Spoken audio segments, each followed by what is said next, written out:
now to something that we didn't see coming, or at least I didn't see coming, when we spoke with Brett Seagull yesterday. And every time Brett Seagull comes on the show, he is a fan favorite. He is a listener favorite. Go check that out on YouTube.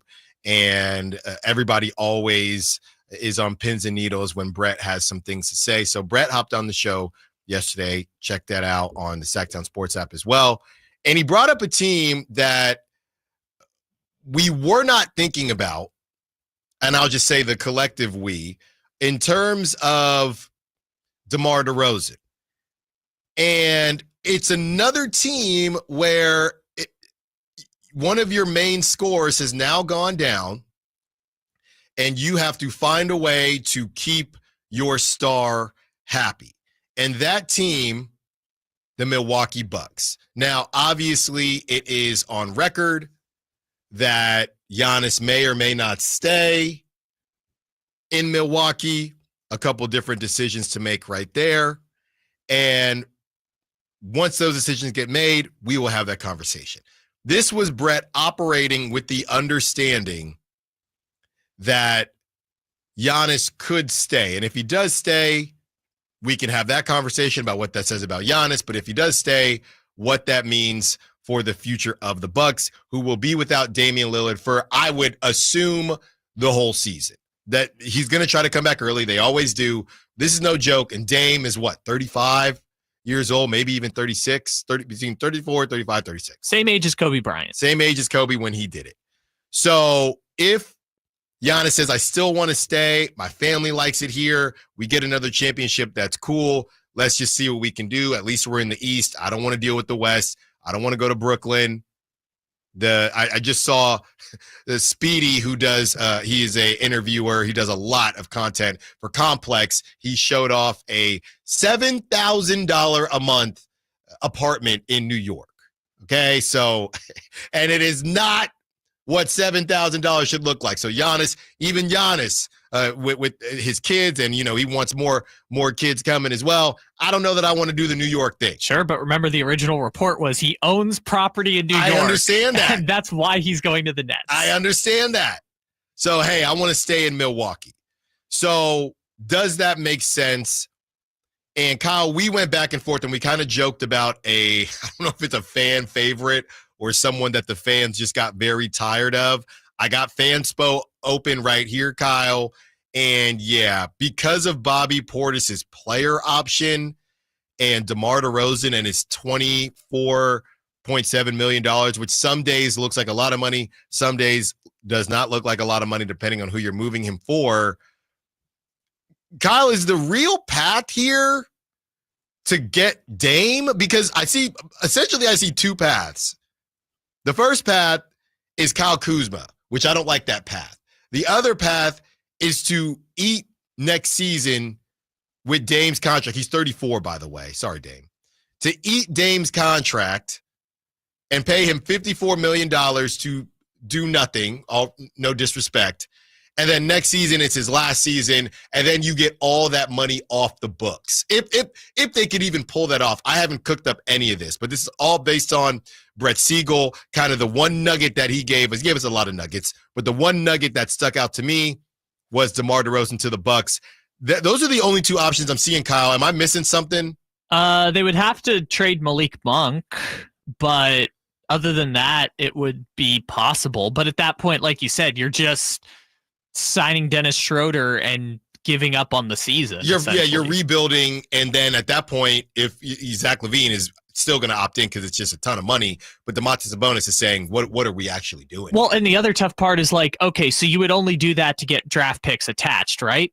Bucks don't have those. The Bucks literally don't have a first-round pick from 2026 until 2031. So unless you're getting the 2032 Bucks first-rounder, there's really they're nothing in such a bad situation. Everything just 1 year. Bobby Portis player option, Kyle Kuzma $22 million, Giannis $54, Dame $54.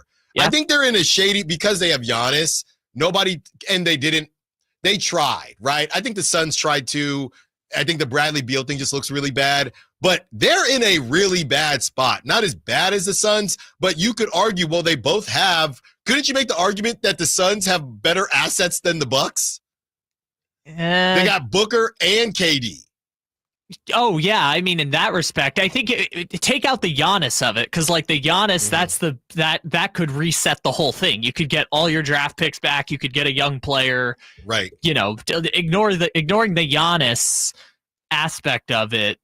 The Bucks are in a weird spot where this is the repercussions of being quote unquote all in for 7 years in a row, right? They spent all their money, then they traded all their draft picks, then they traded all their draft picks again for Damian Lillard, which I understood why they did it, but they should have kept Drew Holiday instead of trading him to get Dame. They should have given up Chris Middleton and put Holiday, Lillard, and Giannis together. I think that one mistake has kind of been the fallout of everything since then. And they just took on Kuzma's contract. They didn't draft any first rounders in the last 2 years. I would say the Suns are probably worse off, but it's not great for Milwaukee. They would essentially have to sign free agents next summer, right, to make up for that. They can't do it this year, but it would be like next year all the money would be off the books, and so they could sign whoever the Jonathan Kuminga of next summer is. Would you do, okay, let's just play the game, because we haven't played the game with this guy in a long time. And he was really bad in the playoffs, and he was really bad with the Bucks. But could I interest you in Kyle Kuzma if it came, and I don't even, like you said, I don't think the Bucks even have a pick swap, but is there anything you could be persuaded with to take Kyle Kuzma, basically, because Kyle Kuzma makes $22 million, DeMar DeRozan makes 24.7, and I know that the Bucks probably can't take on any more money, so they'd have to give you something else. You got, or maybe they could, because they're only paying 3 people. I don't know. I mean, AJ Green. Can I give you an AJ Green? I think the other one is Andre Jackson Jr. I think is the one I feel like I could turn into something. If it helps also. Yeah, he's 23. They've got pick 47 in this year's draft. So you want pick 47 and 42 and see if we can find something there.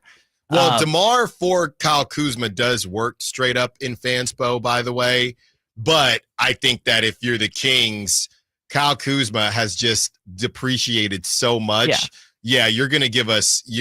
I'm leaving there with something. And if you're the Bucks, fine, you can have Andre Jackson, who is a 6'6" shooting guard who's 23 years old. Fine, you can have him because we're still going all in anyway. I think the most likely path, if this were to happen, is Bobby Portis sign and trade. So Bobby Portis signs $18 million for 3 years with the Bucks. They trade him and I don't know, like Pat Connaughton or something to the Kings for DeRozan. That's probably, if it's going to happen, I'm not saying it will, I think that's probably the most likely path. Now, would Kings fans feel good about getting Bobby Portis for DeMar DeRozan? I think so. I think so. Would they feel better if it were RJ Barrett? Would they feel better if it was Andrew Wiggins? Well, again, I think,